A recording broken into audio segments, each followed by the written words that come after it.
在西方有着許多關於尼羅故事的傳說。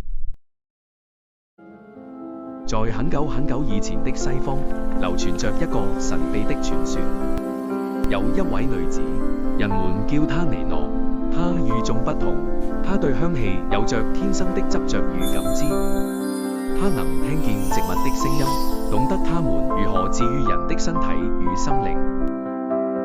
她用天然植物的精神力量，加上她獨有的神秘調配技術，把植物對人體的天然療癒方法一點一點地記錄下來。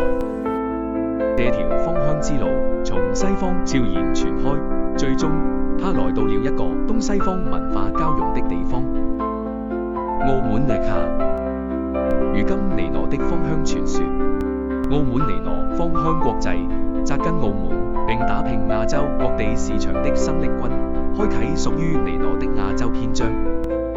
尼羅的香氣仍在延續，願這份來自大自然的療癒也來到你身邊。